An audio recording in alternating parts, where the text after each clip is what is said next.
Masih bersama saya Dani Kusuma.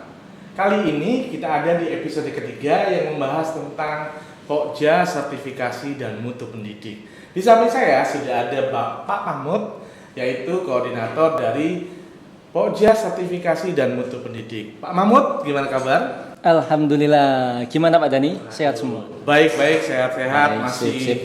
Subur seperti biasa. Mantap. Kali ini Pak Mahmud, kita punya waktu untuk ngobrol bersama, ngomongin tentang Pokja Sertifikasi dan Mutu Pendidik atau yang biasa disingkat SMP.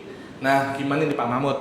Pak Mahmud selaku koordinator yang sudah berapa bulan kalau nggak salah? Mulai dari 3-4 bulanan lah. 3-4 bulanan ya? Betul. Mulai dari Agustus ya kalau nggak salah ya? Agustus itu merupakan perpindahan dari subbagian, dia benar ya? Betul. Subbagian kemudian menjadi kelompok kerja, dan Pak Mahmud sekarang ada di koordinator sistem sertifikasi dan mutu pendidik. Kira-kira gimana Pak Mahmud, untuk apa aja sih yang ada di Pokja Sertifikasi dan Mutu Pendidik ini atau yang biasa disingkat SMP ini? Terima kasih Pak Dani atas kesempatannya. Ya. Pokja Sertifikasi dan Mutu Pendidik ini fokusnya pada 3 hal Pak Dani. Oh gitu. Jadi yang pertama terkait dengan kontennya, yakni beban kerja dosen atau kita biasa sebut BKD ya. BKD ya. Siap. Kemudian yang kedua terkait dengan mekanismenya, yakni betul. Jadi pelaporan BKD ini harus dilakukan melalui sistem sister. Oh begitu. Betul. Siap. Kemudian satu lagi yang paling penting, yakni muara dari BKD dan sister, yakni pencairan tunjangan sertifikasi dosen. Oh begitu. Jadi saling terkait ya Pak ya. Betul. Jadi yang ada di Pokja SMP ini benar-benar saling terkait yang tidak bisa dipisahkan gitu ya. Betul. Jadi ketika kita bicara BKD, kita bicara sister, dan output yang paling penting bagi Bapak Ibu dosen adalah tunjangan sertifikasi dosen. Nah, itu yang biasanya yang ditunggu-tunggu itu. Iya, betul. Kalau tunjangannya telat, begitu pasti ada komplain ya. Betul. Pasti ada banyak komplain ke LLDT wilayah 7 khususnya di bidangnya Pak Mahmud ya. Betul. Gimana tunjangannya kok belum turun atau gimana gitu ya? Ada permasalahan apa gitu Pak ya? Betul Pak Dani. Gitu. Nah, kemudian Pak, kan ini ada peraturan terbaru nih tentang pedoman operasional BKD. Betul. Itu bagaimana sih Pak?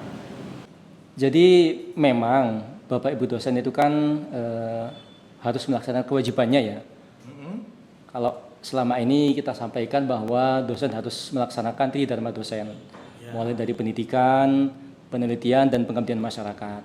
Nah, pemerintah berusaha memberikan batasan yang minimalnya berapa, maksimalnya berapa. Kemudian ketentuan detail masing-masing untuk pendidikan seperti apa, penelitian seperti apa, dan pengabdian masyarakat, dan termasuk penunjangnya juga.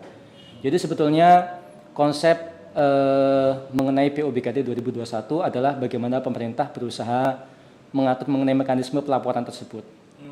Jadi pemerintah juga berusaha agar Bapak Ibu dosen itu tetap dapat melaksanakan tridharmanya dalam konteks sesuai dengan ketentuan, tapi juga tidak kurang dan tidak lebih. Oh begitu. Betul. Jadi tidak over dan tidak minus gitu Pak ya. Betul. Ya. Oh. Jadi peraturan itu tentang pedoman operasionalnya bagaimana BKD itu dikerjakan. Dilaksanakan sampai dengan dilaporkan. Nah, di tahun 2021 ini kan ada kewajiban khusus Pak untuk pelaporan BKD melalui aplikasi sister. Kemudian aplikasi sister itu kepanjangan dari apa sih Pak? Iya.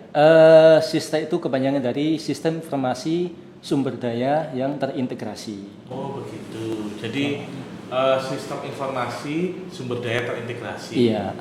Ya siap. Kemudian kewajiban khusus untuk pelaporan BKD melalui sistem itu bagaimana Pak?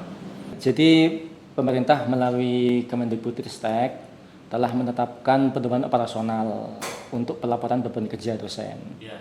Jadi Bapak Ibu yang sudah punya akun sister, silakan menyampaikan kinerjanya melalui sister, baik kinerja pendidikan, penelitian, pengabdian maupun penunjang melalui aplikasi sister. Oh begitu. Betul. Jadi aplikasi sister ini bukan, kalau yang saya tahu ya, waktu saya kemarin podcast dengan Pak Tohari, itu kan PD Dikti itu kan dengan operator ya, operator PT ya. Kalau sister ini langsung individu Pak, dosen yang bersangkutan. Iya, jadi ini memang perbedaan sister dengan PD Dikti. Kalau kemarin user untuk PD Dikti adalah perguruan tinggi. Iya. Nah, sedangkan di sister usernya adalah langsung dosen. Oh, begitu. Nah, dengan mekanisme seperti itu, harapannya dosen itu bisa menyampaikan semua aktivitasnya secara komprehensif. Baik penelitian, pendidikan, termasuk pembimbingan juga, termasuk penunjang dan lain-lain. Berarti aktivitas semua dosen harus dilaporkan melalui aplikasi sister ini ya Pak ya? Betul, dan nantinya semua kinerja dosen tersebut akan menjadi dasar untuk proses penerbitan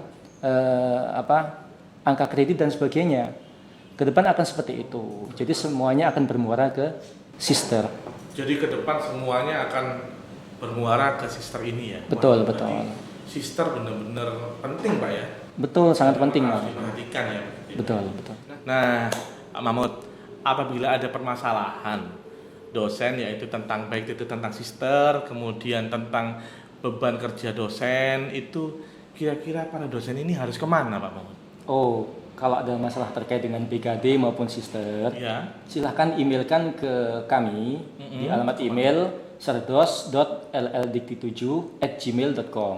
Oh begitu. Jadi buat teman-teman dosen di lingkungan LLDikti Wilayah 7 Jawa Timur, apabila ada permasalahan ya tentang sister maupun BKD, jangan lupa langsung email ke serdos.lldikti7@gmail.com. Begitu ya Pak Mahmud ya? Betul, betul. Wah, terima kasih Pak Mahmud atas informasinya, baik tentang sister, BKD, serta tunjangan sertifikasi dosen. Kiranya mungkin apabila ada waktu, kita akan ngobrol-ngobrol lagi tentang hal-hal yang lain yang menarik tentunya. Siap Pak Dani, begitu. Kami tunggu undangannya. Siap, terima kasih.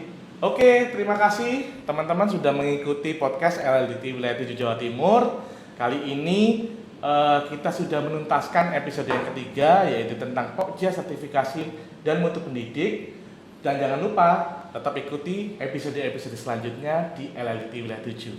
Saya Dani Kusuma, mohon pamit dan salam layanan humanis berintegritas. Layanan humanis berintegritas. Layanan humanis berintegritas. Layanan humanis berintegritas.